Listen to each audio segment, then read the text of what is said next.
마르크스 엥겔스 저작선 공상에서 과학으로 2.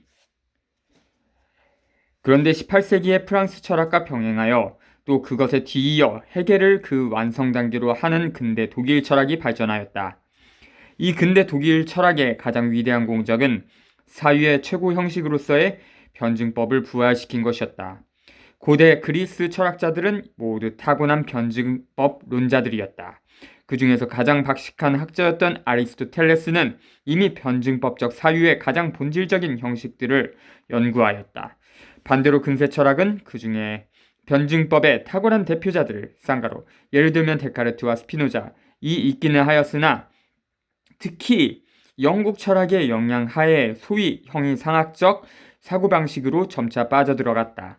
18세기의 프랑스인들 역시 적어도 그들의 특수한 철학적 노작들에서는 거의 전적으로 이 형이상학적 사고방식에 지배되고 있었다. 그러나 고유한 의미의 철학 밖에서는 그들도 변증법에 걸작을 내놓을 수 있었다. 디드로의 라모의 조카와 루소의 저작, 인간 불평등 기원론을 상기하면 된다. 여기서는 간단히 이 두 사고방식의 본질을 눈해보기로 하자. 우리가 자연이나 인류 역사 또는 우리들 자신의 정신적 활동을 가만히 고찰해 볼 때 우리 앞에 우선 나타나는 것은 연관과 상호작용의 무한히 복잡한 화폭이다. 거기에선 움직이지 않고 변하지 않는 것이란 아무것도 없으며 모든 것이 운동하고 변화하며 발생하고 소멸한다. 따라서 우리는 우선 전체를 보게 되며 부분은 잠시 뒤로 미루어둔다. 우리는 바로 무엇이 운동하고 이행하며 연관 속에 있는가에 대해서 보다도 운동과 이행과 연관 자체에 더 많은 주의를 돌리게 된다. 원시적이고 소박하긴 하나 본질상 정확한 이 세계관은 고대 그리스 철학의 고유한 것으로서 그것을 비로소 명백하게 표현한 것이 헤라클레이토스이다.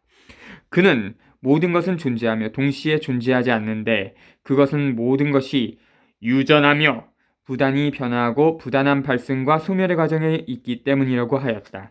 그러나 이 견해가 현상들의 모든 화폭의 일반적 성격을 올바르게 파악하고 있음에도 불구하고 이 화폭을 구성하고 있는 부분들을 설명하기에는 역시 불충분하다. 그런데 우리가 이 부분들을 알지 못하는 한 우리에게는 일반적 화폭도 명료하지 않다. 이 부분들을 인식하자면 그것을 자연적 또는 역사적 연관에서 떼어내어 그 속성에 따라 그 특수한 원인과 결과 등등에 따라 하나하나 개별적으로 연구하지 않으면 안 된다. 자연과학과 역사 연구의 임무는 무엇보다도 이 점에 있다. 그런데 이 과학 부문들은 고대 그리스인들에게서는 부차적인 위치밖에 차지하지 못하였으며 그 이유는 충분히 이해할 만하다. 왜냐하면 그리스인들은 우선 연구에 필요한 자료를 축적해야 했기 때문이다. 자연과학적 또는 역사적 자료가 어느 정도 수집된 후에야 비로소 비판적 취사 선택, 비교, 이에 따라 또한 강, 목, 종로의 구분에 착수할 수 있는 것이다. 따라서 정밀한 자연 연구의 단서는 처음에는 오직 알렉산드리아 시대의 그리스인들에게서 다음에는 중세기의 아라비아인에게서나 발전할 수 있었다. 그러나 진정한 자연과학은 15세기 후반에야 비로소 시작되었으며 그때부터 그것은 점차 가속적으로 부단히 성과를 거두었다. 자연을 그 개별적 부분으로 분해하는 것. 각종 자연 과정 및 자연 사물을 일정한 부류로 분류하는 것, 유기체의 내부 구조를 그 다양한 해부학적 형태에 따라 연구하는 것, 이 모든 것은 최근 400년간의 자연과학의 발전이 거둔 거대한 성과의 기본 조건이었다. 그러나 이러한 연구 방법은 동시에 자연 사물과 자연 과정을 커다란 총체적 연관 밖에서 고립적으로 따라서 운동이 아니라 정지 상태에서 본질적으로 변화하는 것으로서가 아니라 영원 불변한 것으로서 산 것으로서가 아니라 죽은 것으로서 고찰하는 습관을 우리에게 남겨두었다. 베이컨과 럭크에 의하여 자연과학으로부터 철학에 도입된 이러한 인식 방법은 최근 수세기에 특별한 편협성, 즉 형이상학적 사고방식을 만들어냈다. 형이상학자가 보기에 사물과 그것이 사유 속에 반영된 영상, 즉 개념은 하나하나씩 또 따로따로 연구되어야 할 개별적이며 불변적이고 고정적이며 한 번 주어지면 그만인 대상이다. 형이상학자는 절대적인 대립 가운데서 사고한다. 그의 말은 옳은 것은 옳다 하고 아닌 것은 아니라 말하라. 무엇이든지 이를 벗어난 것은 악으로부터 나오느니라. 쌍가로 마태복음 5장 37절이다. 형이상학자가 보기에 사물은 존재하거나 그렇지 않으면 존재하지 않거나이다. 마찬가지로 또 사물은 그 자체인 동시에 다른 것일 수는 없다. 긍정과 부정은 절대적으로 상호 배제하며 원인과 결과 역시 상호 고정적인 대립 속에 있다. 이와 같은 사고방식은 소위 상식적인 사고방식이므로 언뜻 보기엔 아주 명백한 것처럼 보인다. 그러나 인간 상식은 벽으로 둘러싸인 가정생활에서는 대단히 존경할 만한 동반자일 것이나 넓은 영역에 나서 보면 아주 놀라운 모험을 하게 된다. 형이상학적 인식 방법은 대상의 성격에 따라 넓든 좁든 일정한 영역 안에서는 정당하고 또 필요하기조차 할 것이나 조만간 반드시 한계에 부딪히게 된다. 이 한계를 넘으면 그것은 일면적이고 국한되고 추상적인 것이 되며 해결할 수 없는 모순에 빠지게 된다. 왜냐하면 이 인식 방법은 개별적 사물 때문에 그것들의 상호 연관을 보지 못하고 그것들의 존재 때문에 발생과 소멸을 보지 못하며 그것들의 정지 상태 때문에 운동을 잊어버리고 숲은 보지 못하기 때문이다. 예컨대 우리는 일상생활에서는 어떤 동물이 존재하지 않는가를 자신있게 말할 수 있으나 좀 더 정밀하게 연구할 때는 태아의 사례가 살인으로 인정될 수 있는 합리적인 한계를 발견코자 헛되이 애써온 법률가들이 대단히 잘 알고 있는 것처럼 그것이 대단히 복잡한 문제라는 것을 종종 깨닫게 된다. 생리학은 죽음이 돌발적이고 순간적인 현상이 아니라 대단히 긴 과정이라는 것을 증명하고 있으니만큼 죽음의 순간을 규정하는 것 역시 불가능한 것이다. 이와 마찬가지로 모든 생물체는 각 순간마다 동일한 것이며 또 동일한 것이 아니다. 그것은 매 순간마다 외부에서 섭취한 물질을 동화하고 자체로부터 다른 물질을 배설하며 또 매 순간마다 유기체의 어떤 세포들은 사멸하고 새 세포들이 형성된다. 그리하여 일정한 시간이 경과한 후에는 이 유기체의 물질은 완전히 갱신되어 다른 원재로 바뀌어진다. 그러므로 모든 생물체는 언제나 동일한 것이면서도 동일한 것이 아니다. 좀 더 면밀한 연구해 볼 때 우리는 또한 어떤 대립물의 양극, 긍정과 부정은 상호 대립적이면서 동시에 상호 분리될 수 없다는 것, 그것들은 그 양자 간의 모든 대립에도 불구하고 상호 침투한다는 것을 보게 된다. 또 원인과 결과는 일정한 개별적인 경우에 적용될 때에만 원인과 결과로서 의의를 갖는 개념이라는 것을 우리는 보게 된다. 그러나 우리가 이러한 개별적인 경우를 세계 전체와의 일반적 연관에서 고찰하자마자 원인과 결과는 계속 그 위치를 바꾸는 보편적 상호작용 가운데서 서로 겹치고 얽히게 된다. 즉 여기서 또는 지금은 원인인 것이 거기서 또는 그때에는 결과가 되며 혹은 이와 반대가 되기도 한다. 이러한 모든 과정과 이러한 모든 사고 방법은 형이상학적 사유의 틀에는 맞지 않는다.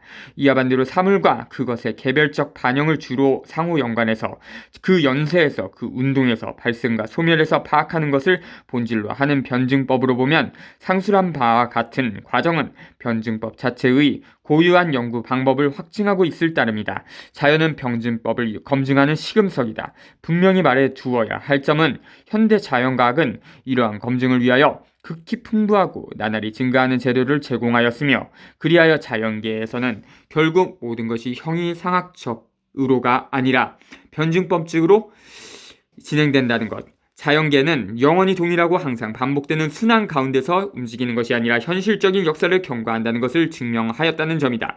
이 점에서는 누구보다도 먼저 다윈을 들어야겠다. 그는 현재의 모든 유기체, 즉 동물과 식물, 따라서 인간 역시 수백만 년 계속된 발전 과정의 산물이라는 것을 증명함으로써 형이상학적 자연관에 심대한 타격을 주었다. 그러나 오늘에 이르기까지도 변증법적으로 사유할 줄 아는 자연과학자는 손꼽을 수 있을 만큼 소수이기 때문에 달성된 성과와 인습적인 사고방식 간의 충돌이 일어나게 되었는데 현재 이론적 자연과학을 지배하고 있는 끝없는 혼란, 교사나 학생, 필자나 독자를 다같이 절망에 빠뜨리는 끝없는 혼란은 전적으로 이런 충돌에 기인하는 것이다. 그러므로 우주와 그 발전에 관한, 인류 발전에 관한, 따라서 또 이 발전에 인간 두뇌의 반영에 관한 정확한 관념은 오직 변증법적 방법에 의해서만 발전과 소멸, 즉 전진적 변화와 퇴행적 변화 간의 일반적 상호작용에 부단한 주의를 돌림으로써만 획득될 수 있다. 근데 독일 철학은 처음부터 바로 이러한 정신을 가지고 출현하였던 것이다.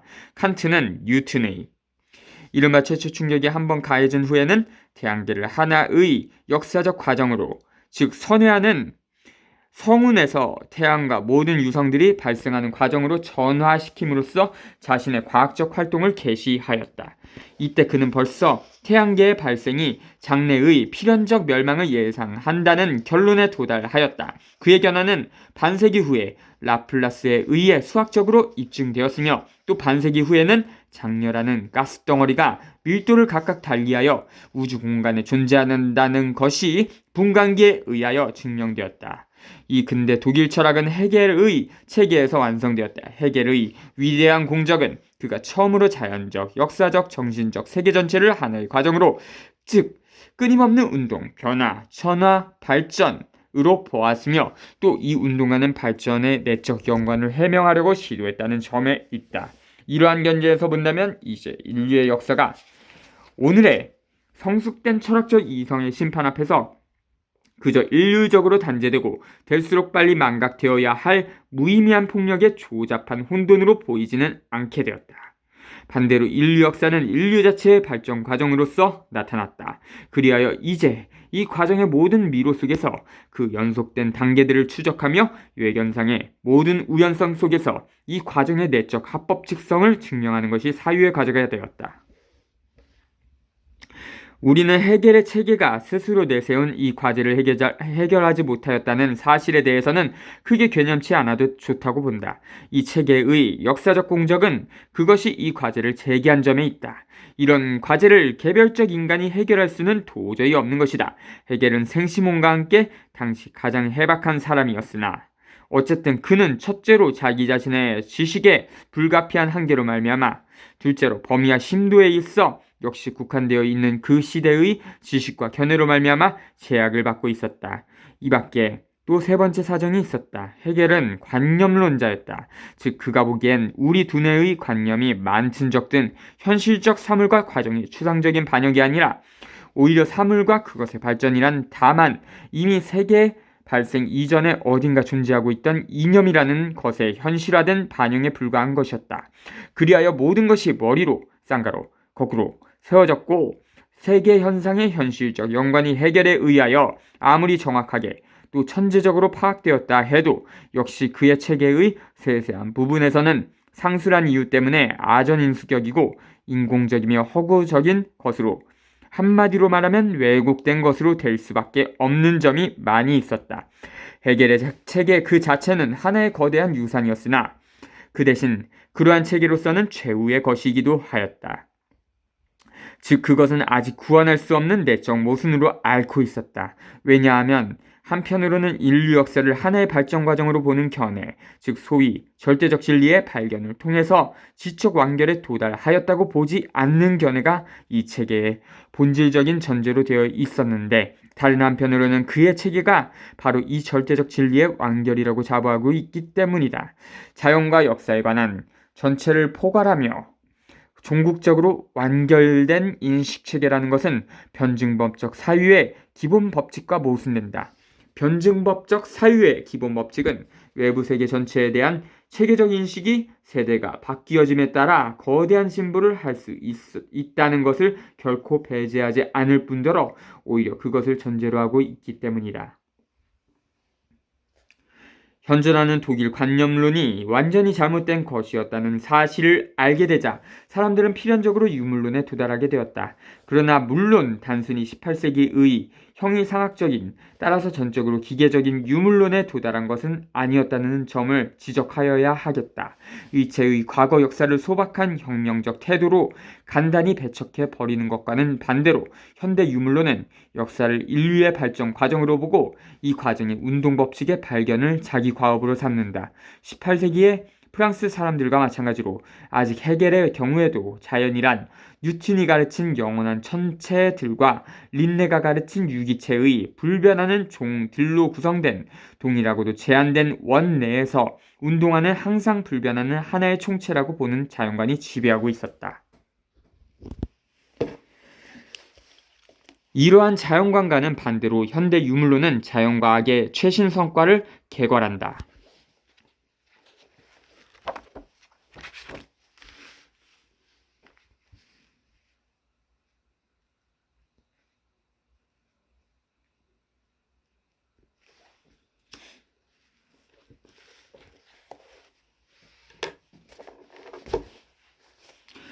이에 따르면 자연도 역시 시간상의 자기 역사를 가지고 있으며 천체 또한 환경이 적합하여 거기에 살고 있는 모든 종류의 유기체들과 마찬가지로 발생하며 또 소멸한다. 그리고 순환은 그것이 일어날 수 있는 한 무한히 보다 거대한 규모로 된다. 이 둘 중 어느 경우에 있어서도 현대 유물론은 본질상 변증법적이고 다른 과학 위에 군림하는 철학을 더 이상 필요로 하지 않는다. 모든 사물과 사물에 관한 지식 간의 일반적 연관 속에서 자신이 차지하고 있는 위치를 밝힐 필요가 모든 개별 과학 앞에 제기됨에 따라 이 일반적 연관에 관한 과학이 따로 필요하지는 않게 된다. 그래서 종래의 온갖 철학 중에서 아직 독자적인 의의를 보유하는 것은 사유와 사유 법칙에 관한 학문, 즉 형식 논리학과 변증법이다. 기타 모든 것은 자연과 역사에 관한 실증과 학 속에 동화되고 만다. 그러나 앞에서 서술한 자연관의 변혁은 필요한 실증적 인식 재료가 연구에 의하여 제공됨에 따라서만 일어날 수 있었으나 역사관의 결정적 변혁을 일으키게 한 역사적 사건들은 이미 훨씬 전에 일어났다. 1831년 리옹에서 최초의 노동자 폭동이 일어났고 1838에서 1842년에는 최초의 전국적 노동운동인 영국 차티스트들의 운동이 그 절정에 달하였다. 한편으로는 대공업이, 다른 한편으로는 얼마 전에 쟁취된 부르주아지의 정치적 지배가 발전함에 따라 프롤레타리아트와 부르주아지 간의 계급투쟁이 유럽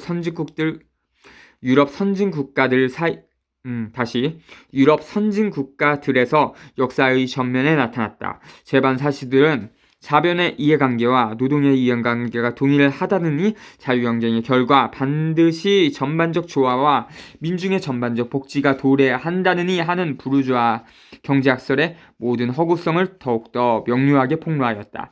이러한 사실들은 이미 무시할 수 없게 되었으며 또한 비록 극히 불완전하기는 하나 이러한 사실들의 이론적 표현이었던 프랑스와 영국의 사회주의도 마찬가지로 무시할 수 없게 되었다. 그러나 아직 청산되지 않은 낡은 관념론적 역사가는 물질적 이해관계에 기초한 아무런 계급투쟁도 알지 못하였으며 대체로 어떤 물질적 이해관계도 알지 못하였다. 생산과 모든 경제 관계는 문화사의 부차적인 요소로서 단지 부차적으로만 언급되었을 뿐이다. 새로운 사실들은 종래의 모든 역사를 새로 연구하지 않을 수 없게 하였다. 그리하여 원시 상태를 제외한 과거의 모든 역사는 계급투쟁의 역사였다는 것. 서로 투쟁하는 사회계급들은 해당 시기의 생산관계와 교환관계, 한마디로 말하면 그 시대의 경제적 관계의 산물이라는 것. 따라서 해당 시기의 사회경제적 구조가 실제적 토대를 이루며 일정한 역사적 시기의 법률적, 정치적 제도와 종교적, 철학적 및 기타 견해의 전체 상부 구조는 결국 이 토대에 의거하여 설명된다는 것이 명백해졌다. 헤겔은 역사관을 형이상학에서 해방시켜 변증법적인 것으로 만들었다. 그러나 그의 역사관은 본질상 관념론적이었다. 이제 관념론은 그 최후의 피난처인 역사관에서조차 추방되고 유물사관이 수립되었으며 종래와 같이 인간의 존재를 그의 의식에서 설명하는 대신에 인간의 의식을 그의 존재에서 설명하는 방법이 발견되었다. 그러므로 이제는 사회주의를 이러저러한 천재적 두뇌의 우연한 발견으로서가 아니라 역사적으로 발생한 두 계급, 프롤레타리아트와 부르주아지의 투쟁의 필연적 결과로 보게 되었다. 사회주의의 임무는 되도록 완전한 사회제도를 구상해내는 데 있는 것이 아니라 여러 계급들과 그들 상호 간의 투쟁을 필연적으로 발생케 하는 역사적, 경제적 과정을 연구하는 데 있으며 그 과정에 의하여 조성된 경제적 상태에서 충돌의 해결 수단을 발견하는 데 있다. 그러나 종래의 사회주의는 프랑스 유물론자들의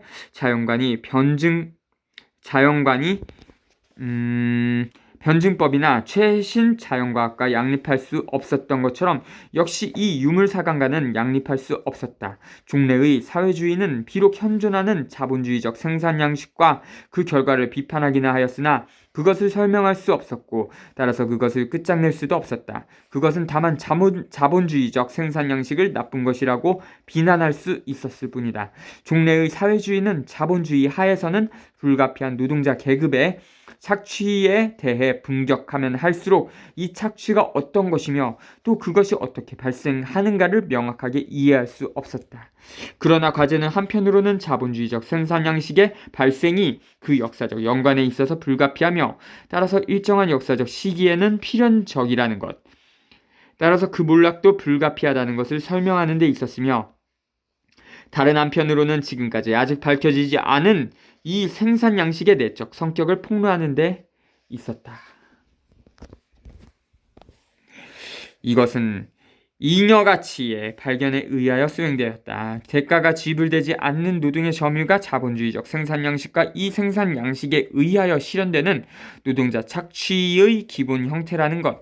자본가는 노동력의 상품으로서 상품 시장에서 갖는 가치를 그대로 다 지불하고 구매하는 경우에도 역시 이 노동력에 지불한 것보다 더 많은 가치를 거기서 짜낸다는 것.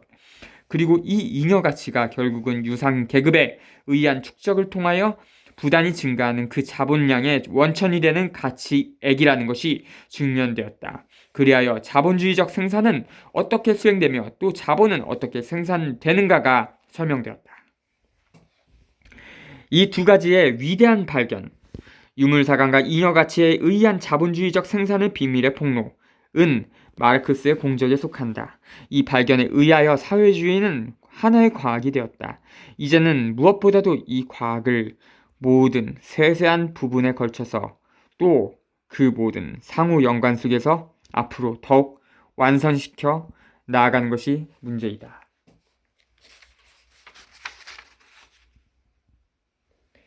자주